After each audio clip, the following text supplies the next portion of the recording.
My name's Daniel, I'm 32 now, but the story I'm about to share started a decade ago, when I was just 22, standing on the edge of adulthood, holding nothing but a dream in my chest and a storm of doubts in my head. If you've ever felt underestimated, betrayed, or crushed under the weight of people who swore they loved you but left you bleeding when you needed them most, then you'll feel every word I'm about to say, because this isn't just a story, it's the map of how I fell, burned, and rose again.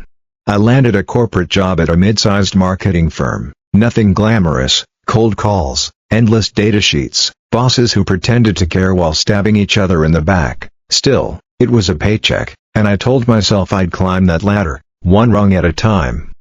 Then came Richard, my boss, the kind of man who wore $2,000 suits and smiled like a shark. He noticed me early on, not because I was special, but because I worked harder than anyone else. I stayed late, brought in accounts no one thought I could, and dared to suggest fresh ideas in meetings where everyone else nodded like sheep. At first, he praised me. "Daniel, you've got fire, keep this up, you'll go far." Those words lit me up. I thought, finally, someone sees me.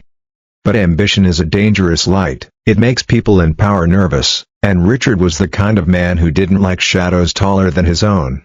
One night, after weeks of grinding on a huge campaign, I stayed until dawn, polishing every detail. I knew this project could change my life. The next day, we presented it to the board. They loved it. Applause, handshakes, promises of bonuses. My chest swelled with pride.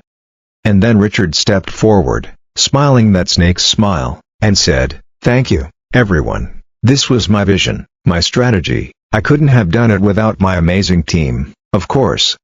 My vision, my strategy, he stole it, right there, in front of everyone. He took what I had poured my soul into and branded it with his name, and no one questioned it, because in corporate America, the boss's word is gospel, and the grunt's sweat is invisible.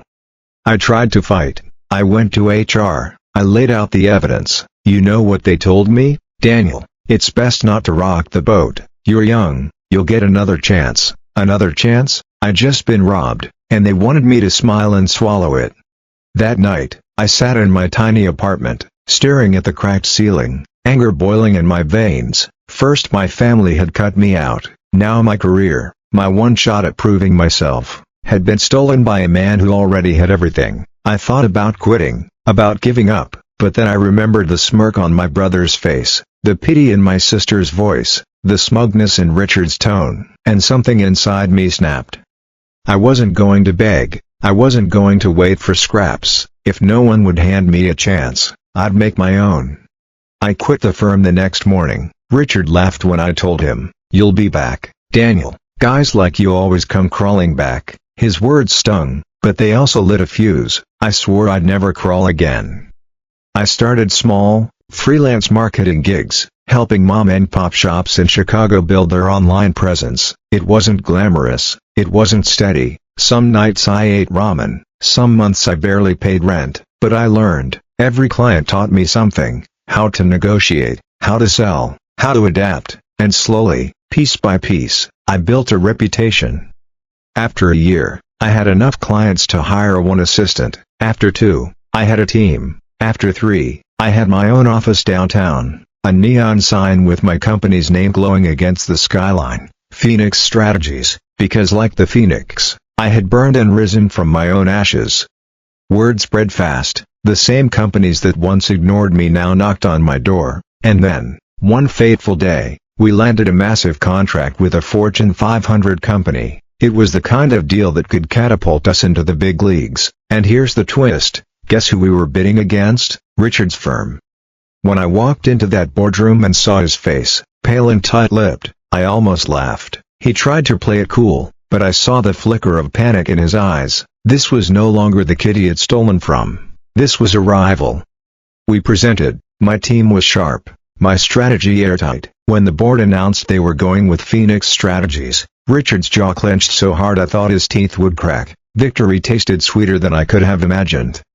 But success wasn't just about beating him. It was about proving everyone wrong, my family included. By 30, I was a millionaire. My company thrived. I moved into a penthouse overlooking the city, and then came the moment that completed the circle. One evening, I got a call from my brother, David, the golden child, the one who had inherited everything. His voice trembled as he explained that their investments had failed. The house was on the brink of foreclosure, and they needed help. For a long moment, I just listened. Memories flooded back, the lawyer's words, the smirk, the dismissal. They had left me with nothing. Now they had nothing.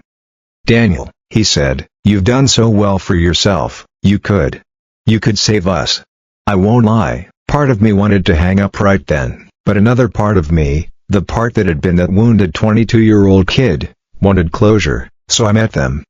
When I walked into my mother's house, the silence was thick. My brother looked hollow, my sister ashamed, my mother older than I remembered. They couldn't even meet my eyes. I sat down, calm, composed, and said, "Do you remember when you said I wasn't ready to handle responsibility, that I was incapable? Well, I built an empire from the ground up, and now you're asking me to save you." Tears welled in my sister's eyes, my brother's fists clenched. My mother whispered, "We were wrong, Daniel, we were so wrong." I let the silence hang before I spoke again. "I'll help you, not because you deserve it, but because I refuse to let your betrayal define me. I'm bigger than what you did to me." I wrote the check, not because I had to, but because revenge isn't always about crushing someone. It's about rising so high that their attempts to bury you look laughable. Walking out of that house, I felt lighter than I ever had before. Now, at 32, I look back at that decade of fire and ash, betrayal and triumph, and I realize something. Success isn't just about money, it's about reclaiming your worth when everyone else tried to strip it away. It's about turning pain into fuel, betrayal into motivation, and humiliation into victory. If you're listening to this, maybe you've been cut out, underestimated, or stepped on. Maybe people have written you off, just like they did me. Let me tell you this, their doubt is not your destiny, their betrayal is not your end. If I can rise from nothing, so can you.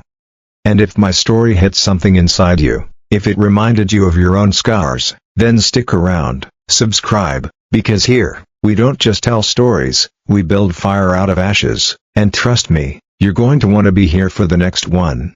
I was the youngest of three. My older brother, David, was always the golden child, captain of the football team, dad's pride, mom's joy. My sister, Emily, the sweet one, always quick to help, always doted on. And then there was me, Daniel, the quiet dreamer, the one who got lost in books, who worked part-time at the diner after school, who wanted more out of life than just clocking in and out of some factory job in town. When I turned 22, my father passed away suddenly, heart attack. Just like that, the man who had held our family together was gone, and in his absence, the cracks in our so-called unity split wide open. We all gathered in the living room after the funeral, still in black, my mother with tissues clutched in her fist, my siblings stiff with grief. That's when the will was read. I'll never forget the way the lawyer's voice sliced through the silence. The estate, house, savings, and remaining assets, will be transferred to David and Emily. Daniel, you are to receive nothing. Nothing. That word burned into my skull like fire. My mother refused to meet my eyes. My brother's lips twitched in a smirk he tried to hide. My sister whispered, "It's for the best, Daniel, you're not ready to handle it." Not ready? I'd been working double shifts since I was 16. I paid my way through community college while they coasted on family support, but in that moment, I understood, to them, I was the expendable one, the dreamer who would never make it, the mistake they could cut loose without guilt. I remember storming out of that house, slamming the door behind me. My own family had abandoned me. That betrayal cut deeper than any knife, and though I didn't know it then, it planted the first seed of revenge in my chest. I grew up in a modest household in Ohio, nothing fancy, nothing glamorous. My parents weren't rich, but they had enough to make life feel comfortable, at least, that's what I thought. The truth is, comfort is fragile, and love, real love, gets tested the moment money enters the conversation. With no inheritance, no safety net, I packed what little I had into a beat-up Toyota and drove to Chicago. I thought the city would be my rebirth, the place where I'd finally prove myself, but life has a way of grinding dreamers into dust before it lets them shine.